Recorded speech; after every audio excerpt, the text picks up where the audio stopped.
Oh, come on. What in the shit?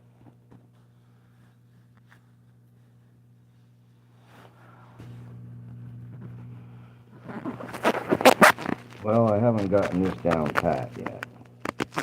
I don't know what I'm doing. I'm doing the best I can, folks. I gotta put something behind me to keep the light off here.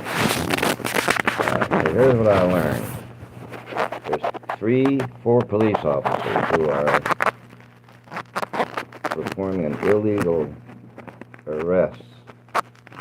And what they're doing is they're giving my son a new name, Normand, and the middle name David, that's his middle name, David. They turned that into Davidson, not his name. So the police, in order to squeeze somebody in jail, they change their name. And these cops are named in the lawsuit against the city. And what they're trying to do is they're trying to use the information that they didn't have, that they cooked up. They just cooked the information up. There was nothing going on at all. And what this all stems from with my son is one day a lady was packing her belongings out of her car and onto a little cart. And she was unable to get the chair out of her vehicle. So I told my son, hey, Norman, why don't you run over there and ask if you could help the lady. So he did. He went over there and asked her if she needed some help, and she accepted his help. So after that, she said, Dad, that was a really beautiful woman. Would it be any kind of a way to get to know her? And I said, well, why don't you, it's almost Valentine's Day next month, why don't you send her a Valentine, or put a Valentine on her car? And he did that. He went and got a Valentine card and put it under her blade and put a 14-karat gold chain in it with some trinkets on it.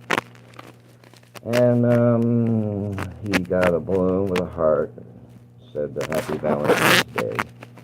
And he tied the balloon to her car and put the envelope under the window. Now, that's something that ordinary people do, okay? When they're trying to find themselves a lady to date, they do things like that. I done it, and it worked fine. One time I put flowers on the car, in the handle, on both sides of the car. And that did the trick. Ladies love flowers. In any event, he's out in Southeast Oregon where the pedophiles are, okay? And the pedophiles, I've been placing ads, I've been placing notices on just about every person whose site I touch. Politicians, ordinary people. I touch their site and I leave the message there. And the message is that Columbia County has a huge pedophile ring in it. And they're real prolific with what they're doing. God, I can't get this shade off.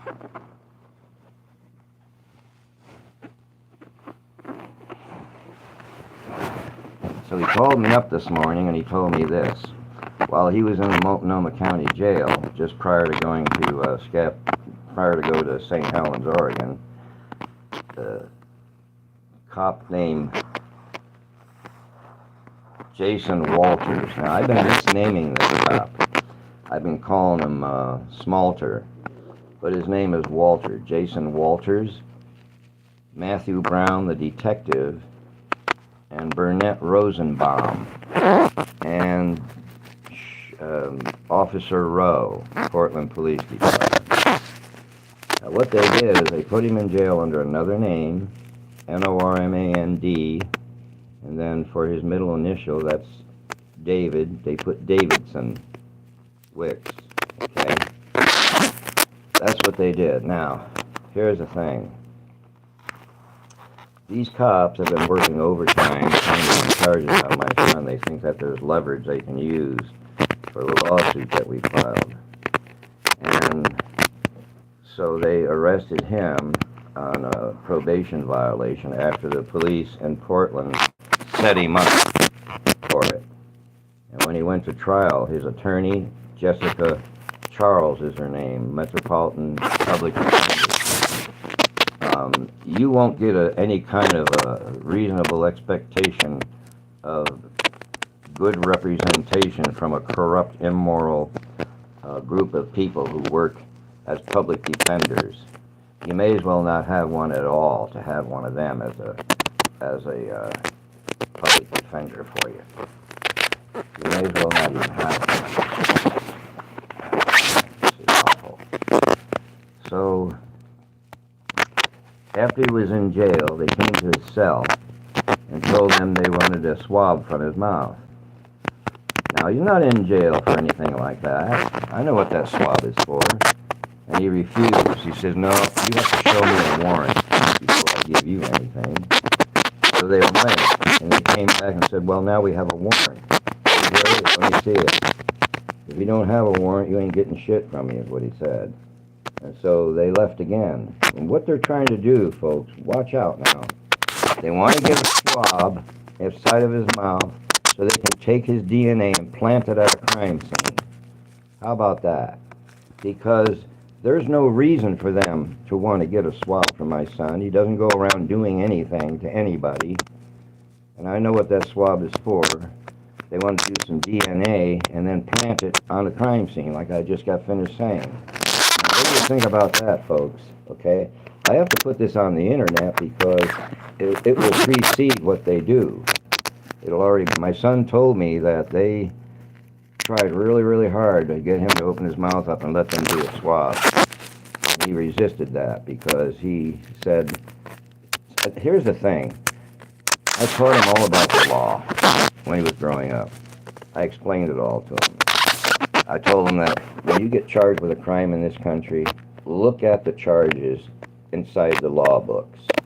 Find out what the law is about the charge, because half the time they charge people, they don't charge them right. They don't charge them according to what the provisions in the charging